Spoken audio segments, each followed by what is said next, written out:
Welcome to Focus Today. You know, there are a lot of prophecies that have been made about end-time events going on. Carl Gallups is an author of a book called Final Warning. He recently talked to Perry Atkinson about some of the things we're seeing today happening and how that ties in with biblical prophecy. Hey, what a delight to have back with us today Carl Gallups. He is a longtime senior pastor of the Florida-based Hickory Hamlock Baptist Church. He's the author of The Magic Man in the Skype or in the Mirror. We talked to him about that. He also authored The Rabbi Who Found Messiah. That was a fascinating interview with him. He's a radio host, former policeman. He leaps tall buildings. He eats Cheerios. He's an all-around good guy. Hi, Carl. Hey, Perry. Thank you so much. You're very, very kind. God bless you. Well, your new book, The Final Warning. Wow. Understanding the Triumph Days of Revelation. What led you to go here? Yeah, well, it's understanding the trumpet days of Revelation, no, that's okay. I just wanted to get that correct, because of course students of the Word know that there are 7 trumpet visions of trumpets within the book of Revelation. So a big chunk of the book focuses in on those trumpet visions with the possibility, examining the possibility. I'm not making any dogmatic statements, but examining the distinct possibilities, as I will share with you and your viewers and listeners in a few moments, some of the amazing word connections that millions of people around the world have observed. And so I've documented these and backed them up with some really impeccable resources. But let me tell you, you asked the question, what caused me to go there? I want your audience to know that this is not something that I just pulled out of my back pocket. I've been looking at this, teaching these things, showing these things to folks in various conference settings, church settings, revival settings, Bible study sessions for over a quarter of a century, because I've been in the ministry about 30 years, but about 25, 26, 27 years ago, some amazing correlations began to happen in the world. Events began to take place that had some keyword correlations to the scriptures, and particularly into those periods of the 7 trumpets of Revelation. And so I began kind of making these connections. I was astounded as time went on, and eventually the advent of the internet and personal computers, and then we could do massive amounts of research. And I was astounded to find out how many people from around the world were seeing some of the same things that I thought that I was seeing, and making some of the same connections. So over the years, people have asked me, said, man, when are you going to put this in a book, and give us some resources? And so I finally got around to it, and this is the result of that labor. But as I said, the entirety of the book is not necessarily about the trumpets. That's a good chunk of it. But there's also a lot about prophetic things that we can all agree are happening around the world, regardless of what one might think about the trumpets and whether or not those might be blowing in our time. Regardless of that, there's a chunk of the book about things that are happening in the world right now. And boy, we're living in some prophetic times, Perry. No question about it. By the way, it's put out by WND Books, WorldNet Daily Books. So let me encourage you to get a copy of it. It's called The Final Warning. Carl, it's interesting. All the signs of the second coming, the last days, are upon us, and yet we're still a little reluctant to talk about it. Why do you think that's so? Yeah, well, there are several reasons for that, Perry, I think. First of all, I'm not reluctant to talk about it, but George Barna just recently was interviewed and stated, I've got this documented somewhere, so please, your audience, forgive me if I get a few facts or numbers wrong here, but George Barna was recently interviewed, and he said that in his interviewing of thousands of pastors across America, he discovered something shocking. It was 80%, maybe 90% of all of the thousands of pastors that he interviewed do not deal with prophecy and the prophetic things and in the hot button issues, gay marriage, abortion, Israel's right to exist, these kinds of things. And some of those, by the way, I think are tied into prophecy as well. So the bottom line, you asked me, why is it that people are reluctant? I think there are several reasons, Perry. That's a great question. Several reasons. First of all, I think that some pastors and churches were just not, some pastors were not properly schooled in it early on, you know, and maybe in their theological framework. Maybe they've been in churches that shied away from it or discouraged them from going there. Also, of course, here's another factor. We've got to remember this, and I know what this is like. With the advent of the internet and blogging and social social networking, and eschatology, you know, the study of end times, the study of prophetic things, is so controversial. It's divided into camps, 4 or 5 major camps of interpretation. Those camps have isms and schisms among themselves. Some people get downright fanatic and frenzied about their particular view and dogmatic. I am not. I am a student of the Word. I compare Scripture to Scripture, and I like to see things that are happening around the world and see if I can see shadows or types or out-and-out prophecies of them in the Scriptures. But what happens when you do that is you immediately invite the ire, or sometimes the wrath, of those who disagree with the particular camp that you're in. And the next thing you know, there are entire websites built, entire blogs posted with your name plastered all over the internet. That has happened to me for years. It's going to happen again with this book. And so because of that, a lot of pastors and congregations just shy away from it. They just really do. It's a difficult topic to explore, but so many of the signs are right before our eyes, Perry. Well, you know, Carl, I don't think we've ever seen the world more upside down than it is now. It seems the reprobate thinking, even in our own country, where right becomes wrong and wrong becomes right. I mean, all of the signs seem to be there. So let's come back to the trumpets that you want to tell us that are blowing out there. Which ones are the loudest right now? Well, let me do a quick little understanding for your audience of why millions of us around the world believe that these trumpets are things that happen before, for example, the rapture of the church. And that's important because there are several schools of thought that believe that these are things that happen after the rapture of the church. So you can imagine the division there of interpretation. But it's important that people understand Revelation 10:7, John, the Revelator, says something very important. It's a key. He says, "And in the days that the 7th trumpet blows, the mystery of God will be revealed as foretold by the prophets." Now that's interesting. He connects the word mystery with the blowing of the 7th trumpet. Now that 7th trumpet, Perry, in Revelation is the last one in that series. There are only 7. That's the last one. It's also the last trumpet blown in the Bible that the Bible speaks of. And the 7th trumpet, by the time you get to Revelation chapter 11, it literally is the last time the word trumpet is used. So it literally is the last trumpet of the Bible. Now that's important because he says in the days of the 7th trumpet, the mystery of God will be revealed. Now, interestingly, he said, as spoken of by the prophets. Well, when you do a concordance search from Genesis to Revelation, you discover that no prophet ever connected the word mystery of God being revealed with a trumpet blowing except for one. The Apostle Paul in 1 Corinthians chapter 15, verse 51 and 52 said, "Behold, I will tell you the mystery.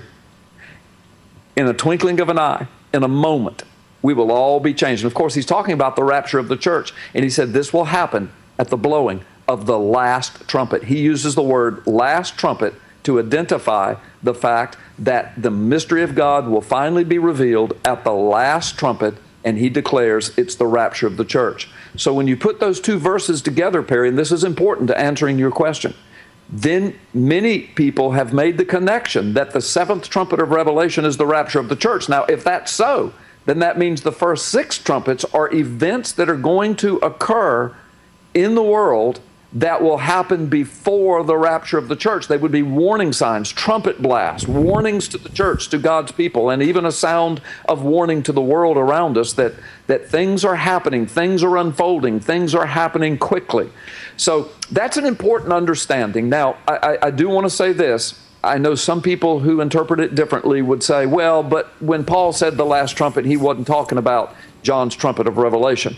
The problem with that is that there's, as I said, there's only one connection between those two verses in the whole Bible, number one. Number two, it is the last trumpet. It's the last trumpet in the Bible. Right. Number 3, we learn from the scriptures that Paul was caught up to heaven 30 years prior to John. Paul says that in 2 Corinthians chapter 12. He was caught up to paradise. We know that Paul was a prophet to the church. He's the one that spoke of the rapture and the Antichrist and the terrible times of the last days. He spoke of trumpets, all of the things that John, 30 years later, would reveal in greater detail. So if you stay inside the scriptures and take scripture to scripture and understand these facts, then it seems clear to many millions of us around the world that these things could very well be unfolding in our time. Now, with that theological understanding, let me give you a couple of keyword connections that seem to be hints to people that we might be living in the trumpet days. Again, I'm not dogmatic about this interpretation, Perry, and I make that very clear in my book.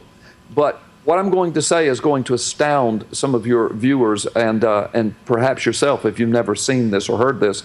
By the way, I want you to know that everything I'm going to say is impeccably resourced in my book with not crazy conspiracy sites, but I'm talking about New York Times, National Geographic, scientific journals, the United Nations transcripts, documents, records,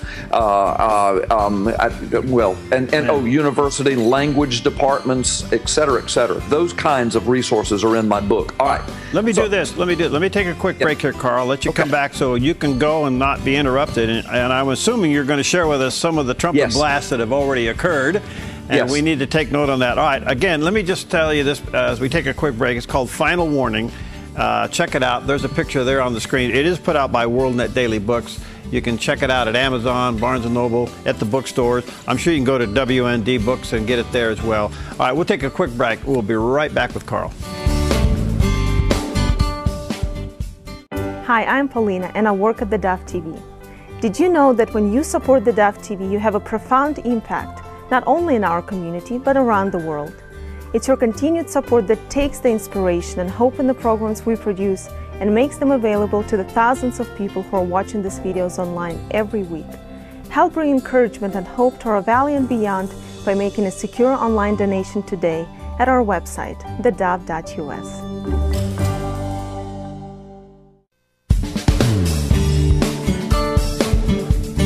We are back with Carl Gallups, and he is the author of several books, the latest of which is called Final Warning. And you've seen Carl on some of the other networks around, but today he's made it to the big time. He's on theDove.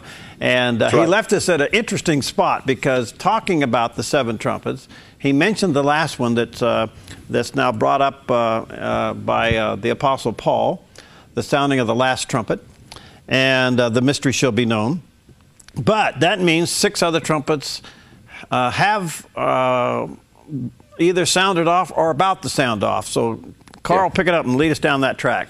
Okay, again, thank you. Yeah, and I want to give some keyword associations that are just going to astound your viewers and listeners. Before I do, I want to reiterate, everything I'm going to say is impeccably resourced in my book, and of course, I don't have time to give all the resources as I'm telling you these things. And secondly, I want to reiterate that, again, I am not fundamentally dogmatic about this. I'm going to share these things with you. You're going to see them. You're going to hear them. But I'm not prepared to say this is that, and I'm going to stake my life on it. But these are amazing correlations. They're either some of the biggest coincidences in the world, or perhaps exacting prophecy being fulfilled in our lifetime. And as you said, there's so many other things happening in the world: the return of Israel, the rise of Islam, the rise of terrorism, the Sodom and Gomorrah spirit that's sweeping the world. On and on we could go. We see the beheadings, the hundreds of thousands of Christians in the desert in Iraq fleeing from terror and tribulation. So we see these things happening around us. And when you add in some of these things that I've revealed in my book, it causes people to pause and to consider the Word of God. Now, take a few for us. Yeah, okay, here we go. Trumpet number 3 is where I began my journey, believe it or not, because I was a young pastor back in 1987, I think, preaching. And of course, back then we didn't have internet, didn't have computers before us. But I was preaching in trumpet number 3, just to paraphrase, it says, John said, "And I saw a star fall from heaven, blazing like a torch, and it caused waters to be polluted, a third of the waters, people died. And then he says something interesting. He said the name of the star is Wormwood. Now, that's called the Wormwood prophecy. It's just a few sentences. It's trumpet number 3. Now, that's interesting because back when I was preaching through this in 1987, I had come across an article from the headlines of the New York Times that described people in the Ukraine, Ukrainian dignitaries, Ukrainian authors, Ukrainian native-born speakers were alarmed and amazed because just a few months prior to this, the Chernobyl nuclear disaster had occurred. It poisoned waters, it poisoned the soil, it killed thousands of people, hundreds of thousands of people were evacuated. Now we know that from some of the very latest resources, journalistic, scientific resources, that millions of people are still suffering from radiation poisoning, and many of them will die eventually from it, from the Chernobyl nuclear disaster. Now, why is that important? Because the English word Chernobyl comes from the original Greek word in the Greek manuscript. But if that word is translated into Ukrainian, the Ukrainian word for wormwood is Chernobyl. And so in 1987, I was reading New York Times article about this, and I told my congregation, I said, this is amazing stuff. I have no way of verifying this. I don't speak Ukrainian. I don't have access to Ukrainian dictionary and Bible. But if this is true, then it could be that we're living in the trumpet days. Well, what happened, Perry, was as the years went on, we got into the mid-90s and late 90s, and of course I had a computer and I had access to the internet. I did do some research. I found a Ukrainian Bible, found a Ukrainian dictionary, found all kinds of articles on the internet from Ukrainian authors, Ukrainian native-born speakers, people who had been surveyed in the Ukraine about this, and then 2 Ukrainian ambassadors to the United Nations who spoke about this. And all of these people are saying, yes, that's what the word means. That's what it translates to. If you read a Ukrainian Bible, essentially it says, and the name of the star was Chernobyl. Now, here's what a lot of people don't realize. People say, yeah, but aren't these trumpets going to be worldwide events? Aren't they going to be something that affects the whole world? Well, I document this in my book. This reads right out of today's headlines, Perry. Just in the last few years, scientific journals have been recording the fact that this Chernobyl thing is still a disaster. Chernobyl released 100 times more radiation than the nuclear bomb dropped in World War II at Hiroshima. 100 times more. As of just a few days ago, I was on the internet, and it is still confirmed that Chernobyl is 10 times more deadly than Fukushima is right now. Now, so it's still the worst nuclear disaster in human history. But what makes it as fresh as today's headlines, Perry, is that when it exploded almost 30 years ago, they built a concrete sarcophagus around nuclear reactor number 4 at Chernobyl to try to contain. See, Chernobyl, the city of Chernobyl, several 100,000 people, it's still evacuated today. I mean, nobody lives there. The place is just completely radiation poisoned. And the water supplies, I've got documented in my book as far as Norway, all over Europe, they're recording unusually high amounts of radiation in soil and water. Reindeer in Norway, by the way, just a few months ago, they found out had radiation levels through the roof because the reindeer are eating mushrooms that grow in the mushy soil, which is radiated, poisoned from Chernobyl, is what the scientists in Norway are saying. But here's what's happened. The sarcophagus is crumbling, Perry. It's coming apart. National Geographic has done reports on this. Various nuclear commission reports have been printed on this. So Ukraine is in the process right now of trying to contain this sarcophagus and to rebuild the structure around it. And guess what happens? Russia attacks Ukraine.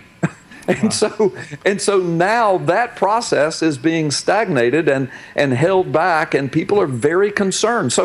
So it's just, it's amazing, Perry. Wow. That's a fascinating fact. You got another one you can share with us before we run out of time? Yeah, I do. I know there are a lot of questions people could ask about that, and there are a lot of what I call yeah buts. You know, you say something, people say yeah but, and I've got them answered in my book, so they'll get the book and they can see it. But let me give you another startling. You go to trumpet 5. and I'm going to paraphrase it, but it says, another messenger from heaven reveals that the bottomless pit is opened and fire and smoke comes out, and it boils in the sky, and it darkens the sun and the moon and the stars. And then there's something that says twice, it says 5 months. Certain people are in torment for 5-month period. This 5-month thing is said twice. And then it goes on to say, you know, people wanted to die, but they couldn't die. It was terrible, this miserable condition of whatever this event is. And then at the end of it, it says, and the name of the messenger of this event, the name of the one that started this, the entity, it says in the scriptures, it says his name is Apollyon or Abaddon. Now, Apollyon is Greek, Abaddon is Hebrew. They both mean the same thing. In the English, they translate to the destroyer. Well, I hope you're sitting down, Perry. It is a fact, resourced in my book, from the Persian language department at Harvard, as well as right out of the Middle East, right out of Persian-speaking people, Arabic-speaking people, right out of Israel, right out of Islamic countries, that if you take the word, the destroyer, if you translate that into the Persian language, the word for destroyer is Saddam. And that's the truth. The word for the destroyer is Saddam. And again, these are all documented in my book from mainstream media sources, Islamic sources, language expert sources of major universities. This is a fact. Now, when you consider that Saddam was in Kuwait for exactly 5 months before the coalition forces engaged him, when you consider that he set 800 oil wells on fire that darkened the sky as black as midnight in the middle of the day for months, and this is documented in scientific sources that are in my book. When you consider that we also found out at the end of the war that he had death and torture camps wherein he literally had little children, Perry, children by the thousands, that he tortured them brutally, and right at the point of death, they would keep these children alive with drugs and other means and keep them alive. They wanted to die desperately, but they couldn't. Adults as well. They could hear each other screaming in these torture chambers for years. Years, and it was horrific. He was sadistic. He was demonic. And all of this is recorded in my book with impeccable resources. So many of the striking details of what happened in the invasion of Kuwait and the original Gulf War are in that prophecy. And of all things, it says the person that started all this, his name is Saddam. Wow. All right, the book is entitled Final Warning by Carl Gallups. You may want to check it out. It is available at the bookstores and also available through WND Books. Check it out there. Carl, Yes. Boy, I got to have you back. But without giving it all away, how far down the trumpet chain are we? Well, here's... For those of us that have been looking at this, and again, I am not dogmatic about it, but if we're living in these trumpet days, if this is what is happening before us, then trumpet number 6, which occurs, of course, before what would be the rapture of the church and the pouring out of God's wrath, according to the book of Revelation, trumpet number 6 speaks of what looks to be a World War III scenario that centers, of all places, excuse me, it says it in the trumpet number 6 prophecy, on the Euphrates River, which is right in the middle of the Middle East, right in the middle of the hotbed of what's happening now, right in the middle of Iraq, which is right where ISIS is and ISIL is right now. That's 200,000 Iraqi Christians fleeing for their lives, 40 to 50,000 little children that have been orphaned right in that region. Now they've, murdered this Jordanian pilot. Jordan has struck back. There's a war kind of starting now. America and Iran are in nuke talks. Iran's threatening to blow up Israel. Israel's threatening to blow up Iran. America's right in the middle of it. Russia's making compacts with Iran. In the meantime, Russia's attacking Ukraine. Ukraine can't keep their sarcophagus rebuilt. I mean, it's just all cramming together. And Trumpet 6 says that what's going to happen, there's going to be a multinational force. It's going to be centered in the Middle East, and it's going to be a war of monumental proportions. And a lot of people refer to that Trumpet 6 as a vision of World War III that is to come. I'm not a guy that runs around claiming the sky's falling. I don't set dates. I'm not an alarmist and a sensationalist. I just look at what's happening. I look at some key words. I look at some key prophecies, and I examine them, and I say, could it be? Could it be? Wow. There are many who would disagree vehemently with me, and I say to them, that's fine. But in the meantime, I say, look, I am willing to at least look at these things because I see what's going on in the world. Israel's back. The nations are aligning against her. The Middle East is exploding. The spirit of Sodom and Gomorrah is sweeping the world. We are in some very prophetic times, Perry, regardless of what one believes about the trumpet day. You're very passionate, Carl, and an inspiration. Let me encourage people to check it out. It's called Final Warning by Carl Gallups, and you may want to check it out at the bookstores and also check it out at WND Book. Carl, thanks. Let's get you back, and I don't know what's next for you. This one could keep you occupied for a while. Well, I appreciate it. I am blessed to be under contract with WND Books for yet another book, and I can't give the title, but I can say that generally the subject is about, how does the church, how does today's church, particularly in America, how do we prepare for some potentially tough times ahead? How do we prepare for potential real persecution coming to America? In America, we sit around and gripe about our persecution, because somebody makes fun of us or somebody won't do business with us. But I'm telling you, in the Middle East, our brothers and sisters in Christ, they are being horrifically persecuted. The gates of hell have opened against them right now. And just because Starbucks is open in America doesn't mean all is right with the world. Oh, well said. Thanks, my friend. Good to see you again. Let's stay in touch, and we'll have you back. I'm sure there's more in this book we can talk about. Oh, there certainly is. There's a whole lot more we could talk about. And plus, I'm open to any questions, any objections people might have. I love to speak about them. All right. Thank you, my friend. Good to see you again. Thank you, Perry. God bless you. All right, check it out on WND Books. All right, coming up next, hey, our good buddy Doug Gould's in the house. We're going to be talking about some pretty interesting things. Stick around.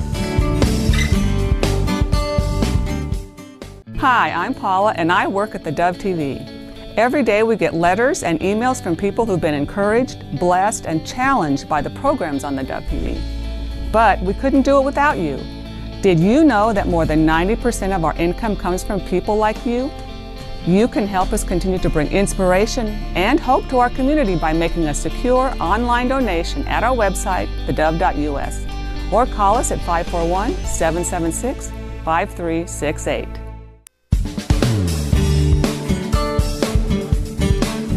Hey, welcome back. Delighted to have in the studio with us today Doug Gould. He's the Executive Director of Foundations for Recovery, one of the great organizations in Southern Oregon doing an incredible work. Addiction recovery, and well, listen, first of all, a synopsis of your ministry. What we offer is peer mentoring, one-on-one recovery coaching for drug and alcohol treatment and prevention, the foundation. All of our coaches are experientially qualified, meaning we have a background in addiction, and so if you're there thinking about, I need help, come down to the foundation, because we can offer that one-on-one approach, which is successful. Very successful. Your success rate is about between 55 and 60% success rate for sobriety, and we just did our latest numbers since being open in 3 years. We've had 451 people come through our doors looking for treatment and prevention, and right now we're pushing about 55% success. That's an unbelievable number. Unbelievable number. We got great coaches, wonderful people. Now, you've discovered something in your own life. Not only has God rescued you from alcohol. Absolutely. Now what? Tell us your quick story. I tell you what, God is so good, Perry. I battled alcoholism for years. And, I ended up in the ICU with a blood pressure 280 over 220 with the tubes and the crash cart next to my bed. And I said, okay, God. I laid there looking at the lights. I said, how did I get here? And I said, God, just give me a chance. And I tell you what, my friend, God came into that room, pulled me out of the muck and mire of my addiction, and started going to meetings, working with Steve Hill, our original founder and friend that started the foundation, working with him as my sponsor, and had a couple sponsors in AA as well, and started getting my life together, And since taking over from him back in 2012, I've had just a vision and a passion to help those who are caught in the grip of addiction. And it affects so many walks of life. Mom, dads, aunts, uncles, grandma and grandpa, young people, And so it was an amazing thing what was happening was not only do we do with chemical addiction, but we do non-substance abuse addiction, gambling, pornography, and so forth. And I was in a conversation with a kid, one of my participants, and I was commending him on this 2 months being clean off heroin. And Perry, as I sit here today telling you this story, it was the Lord coming into that office. Because anything I said to this kid, I heard the Holy Spirit echo the same words back to me regarding my food addiction. And I had been in denial. And for example, I would say to the young man, I said, you know, when you run back to that drug of choice, you're running there for comfort. And I heard it. I heard it as clear as day. And then I said, when you put that needle in your arm, you're going for security. That's your security and your peace. And I heard it. And you know, we love all of our participants, every one of them, and we try to have prayer with all of them and give them a hug. I couldn't get them out of my office quick enough. And so I got them out of my office, and I have a couch there, and I got down. I closed the blinds. I got down on my knees. I said, God, what are you trying to tell me? And this is exactly what he was saying. I'm addicted to food. Wow. And so, excuse me, it's very emotional for me. Sure. And so what happened was the very next day we had a board meeting, and one of my board members approached me and said, Doug, we're concerned about your weight. And I had gone through, you know, I try to keep my personal life personal, and I had gone through some personal things in my life. And yet I was just running back for comfort, hiding the sadness and the loneliness I was feeling in food. And I was up to 9 Diet Pepsis a day. Horrid. Type of 9 to 10 Diet Pepsis a day. Wow. And no offense to the Coca-Cola industry or Pepsi industry, but anyway, I found myself out of control. And it was a loving couple within our church, who's also one of our donors at the foundation, came to me and said, you know, we're concerned about you. And so I said, okay, that's it. You know, I need to look at this nutrition program, and started doing it. So on January 17th, I started my nutrition program. Down 65 pounds, working hard, walking. Oh, wait, stop, hold on. I want people to get this. 65 pounds, 65 pounds. Just under 3 months. Yeah, absolutely. What did you do? Well, I just basically cut out the breads, the pastas, anything that would create in my body a sugar reaction. If it's white, spit it out? Huh? If it's white, spit it out? Well, no, radishes are white, because I can have radishes. But no, it's just basically understanding. You know, it's so funny, because as I started reading a book by Dr. Tim Clinton, he mentioned regarding any type of addiction. Realistically, it goes with those 5 senses: the touch, taste, the smell, the hearing, the seeing, and food is that way. If you think about any type of addiction, whether it's gambling, sexual addiction, pornography, food addiction, and chemical addiction, it touches those 5 senses. And so I started re-studying the addiction part of it as a non-substance addiction. And I found out that I was addicted to food. I found it as a comfort. I found it as something that was giving me peace and security. Even though you're gaining weight, how did you pass that off? I mean, because physically it was obvious. Obvious, but I would just ignore it. Really? I would just say, well, this is who I am. I'm always like this. It's part of my. But you weren't always like nope, that. not at all. Yeah. I was just in the. Trust me, Perry, in addiction, we who struggle with addiction, denial is not a river, okay? Denial is actually a true feeling that we express, and I had to get through that denial. And the Lord showed me it, and he said, Doug, you know, you could talk about recovery, but this is something I want to do in your life. All right, so again, whatever God saves you from brings you through. Absolutely. Turns you around, makes you a minister too, Yep. And here you are in the middle of addiction recovery, ministry, and you get zapped again. I get zapped again. Wow. And it was great, absolutely great. And so I decided, you know what, I'm going to embrace this and be transparent about it. And I got on the scale and I hit 399.9. My stars, 400 pounds. And I said, okay, this is it. So far I've lost about 6.5 inches on my waist. I take my dog Juno, you know, my Alaskan Malamute, and the first lap I tried to do at Hedrick I couldn't make. And now I'm pushing 3 miles. And I'm loving it, absolutely loving it. All right, I got to tell you something, folks. First of all, to you, God's going to use this. Amen. Big. I believe it. Big. Absolutely. So it's not only chemical addiction. If you got any kind of an addiction, the Foundation for Recovery now can handle it. So absolutely. Even if it's food. You said before we went on the air, the biggest thing was this, your brain. Yeah. I've always wanted to lose weight. Yeah. I've tried every... But until God zapped your brain. You know, this goes back to something else, too. The only two things that make you change, inspiration or desperation. You got inspired. Absolutely. You weren't desperate, but you got inspired. I tell you what, the Lord came into that room, and, you know, I just... If you keep ignoring it, you know, you're not going to get any results. You got to face it head on. You got to be transparent and say, I've got an issue. All right. Part of this is to help him run. Exactly. They got the Pear Blossom 5K coming up, and you've got the most unique, wonderful way to have fun with this. Absolutely. You know, and it's a fundraiser for your organization. Absolutely. Okay. So to motivate my weight loss, Perry, I decided, you know, I'm going to run on the Pear Blossom this year. The 5K. Now, we called them to make sure we could do this, and they gave us permission. First of all, I didn't even know how far a 5K was, so I had to look it up. So we decided, you know, I'm always looking for ways to raise funding for the foundation. So we came up with a one-man jogathon within the 5K, and so we have different pledge levels that people can go on and go on my Facebook page. You can click on the link there, Doug's Pear Blossom 5K Challenge. And it has different levels there. The blister, one per 5K, that's $5. Yep. Cramp. The cramp is $2, that's $10. Pull the hammy is $3.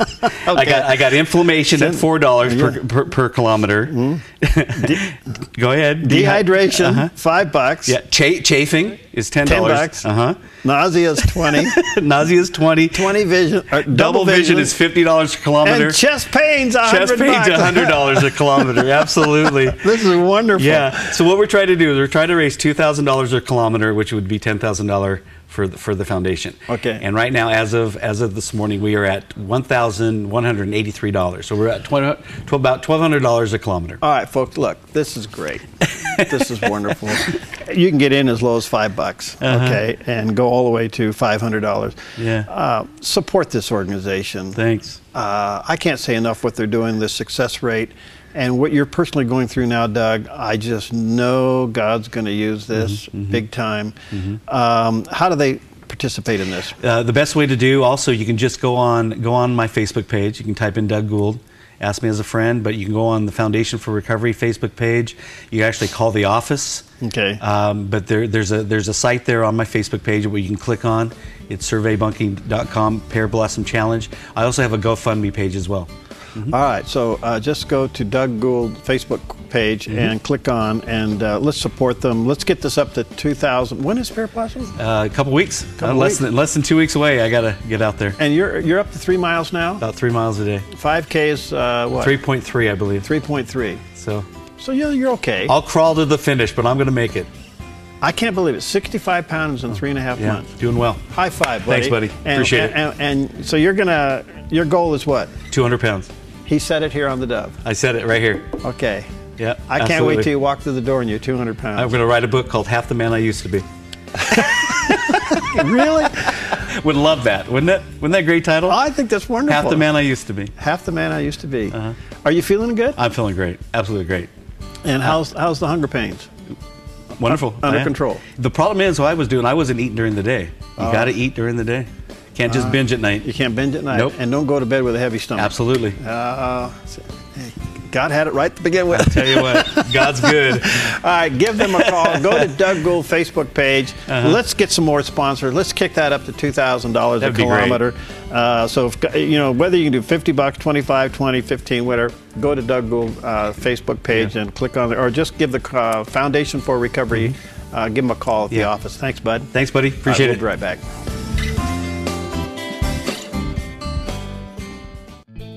Hi, I'm Daniel and I work at theDove TV. You know, compared to Portland, Seattle, and LA, Medford might be considered a small market, but at theDove, we're excited about the opportunity to make a big impact right here in our community. And you help make that happen. Did you know that more than 90% of our income comes from people like you? You can help us now by making a secure online donation at our website, thedove.us, or by phoning 541-776-5368.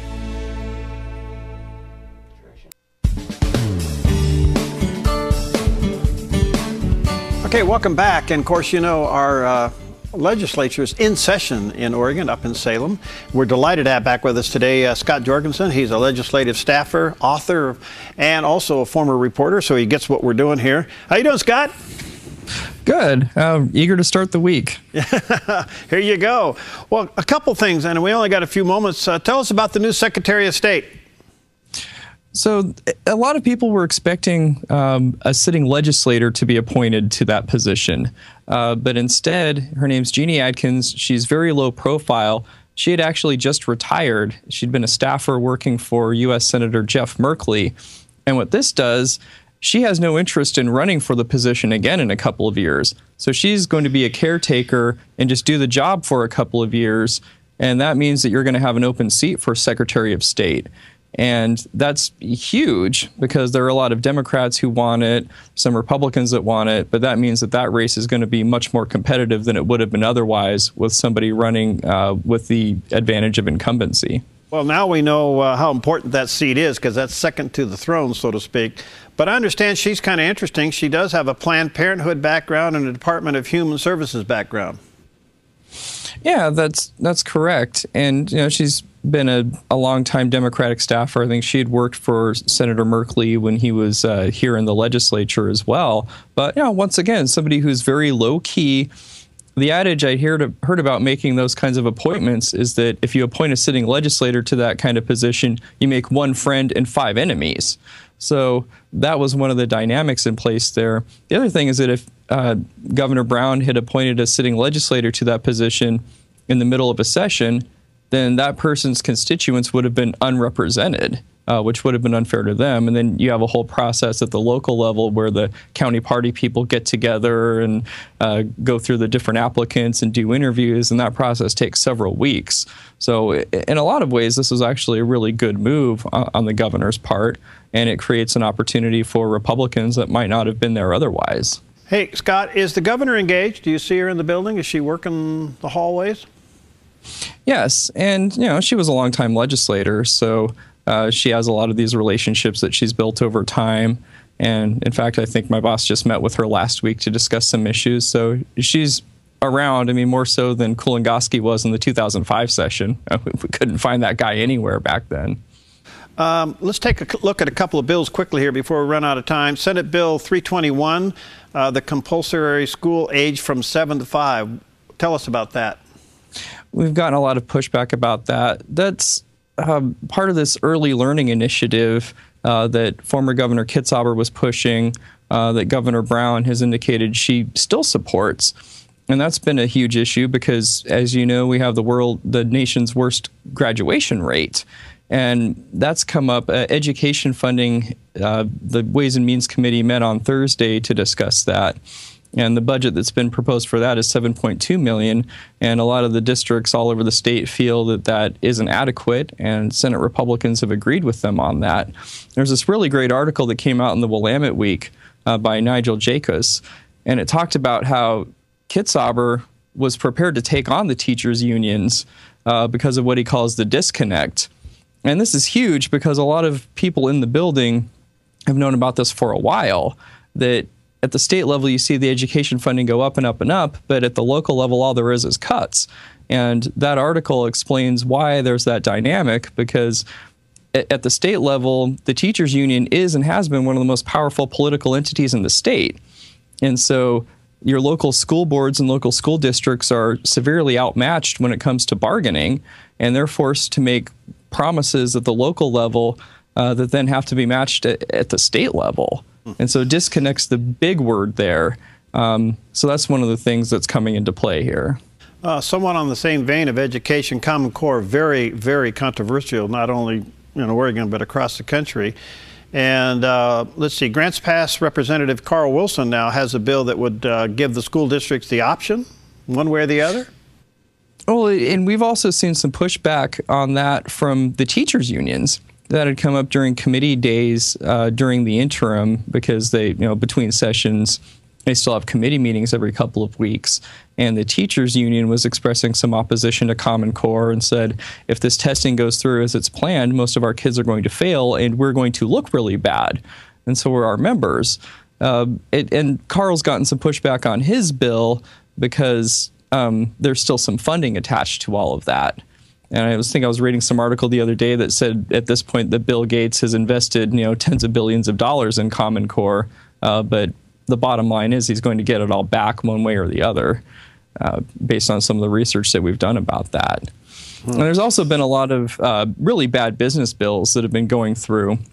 One is House Bill 2386, and that gives the Labor Commissioner the authority to issue cease and desist orders for any small business in the state based on allegations of wrongdoing. Now, luckily, enough business coalitions were able to come together to get it sent back to committee. But that's one of a few really bad business bills that are going on. The Senate President Peter Courtney had a group of chamber folks up the other day, including some from Medford, and he said that they won't be pushing for the minimum wage increase. That being said, paid sick leave is making its way through. And we're also hearing from a lot of business owners, even down there in Medford, who have some concerns about that. Wow. What about the Department of Forestry bill, HB 2501, talking about private property loss? So right now, when there's a catastrophic wildfire, the state forester, when they report to the emergency board, which is a group of legislators that allocate funding for emergency purposes, they don't include the loss to private property, which at times can be significant. So you have damage to livestock, damage to timberlands, and things like that. So what this does is this would require them to report that as part of those estimates and would give a more complete portrait. I remember the Biscuit Fire back in 2002. I was living in Talent and reporting in Central Point. I know my in-laws over in O'Brien nearly lost their place. I mean, it almost burned to the ground. So, down in Southern Oregon, you guys are well aware of the risks of catastrophic wildfires and what needs to be done to prevent it. So this is a step in the right direction. If this bill passed the House unanimously and now it heads over to the Senate, where it's in the Energy and Environment Committee, or at least it's been referred there, and we're hoping it'll move through that chamber as well. All right, so you're saying if private property is listed on the damage, does that mean that they would be paid something for the damage? That just gives you a better assessment of what the damages look like, because a lot of the damages to private land, it's because the land is adjacent to federal land or state-controlled lands where the fires originate. And that's a huge issue, especially down there in Southern Oregon. So this will give state officials a more complete portrait and probably a better sense of urgency of, my gosh, these fires are a lot worse than we thought, because right now they're not getting the full story. All right, I only got about 2 minutes left. House Bill 2497. Now this comes from our own local Sal Esquivel, requiring state natural resource agencies to notify the legislators of administrative rule hearings. Wow. Why isn't that happening? Right. Well, this was based on something that had happened in Klamath Falls a few months ago over the summer, where there's drought conditions going on. The Water Resources Department was going to take some administrative actions, except they didn't tell anybody. And we'd found out about it and contacted the local officials and the local press and everybody else. My boss, Senator Whitsitt, had asked the state archivist, so how many administrative rules are there? And she didn't know. Offhand, did not know how many administrative rules there are. And she'd come up with this kind of formula to calculate it, and we'd averaged it out over time. There is an administrative rule passed every 15 minutes in this state.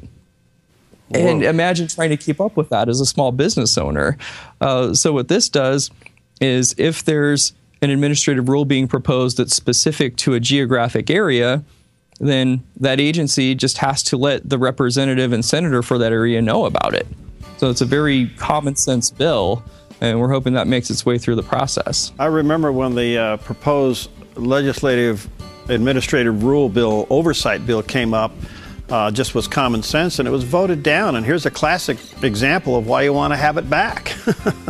Yeah. Well, exactly, especially since we have a part-time legislature, and they meet for 6 months every couple of years, and then the second they leave the building, the agencies kind of go back to doing whatever they want again. Yeah. So, hey, Scott, got to go. Thank you, my friend. Keep up the good work. Give our best to your boss. Tell him thanks for his service, and all of you guys up there.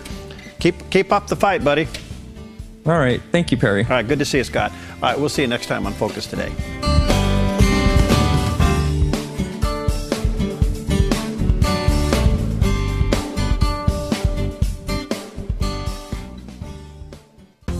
Hi, I'm Jim and I work at theDove TV. Every weekday between 6 and 8 a.m., our award-winning news and sports team bring you the best morning show around. It's live, it's honest, and it's a whole lot of fun. And you help make it happen. Did you know that more than 90% of our income comes from people like you? You can help us continue to air local programs that share your voice by making a secure online donation at our website, thedove.us.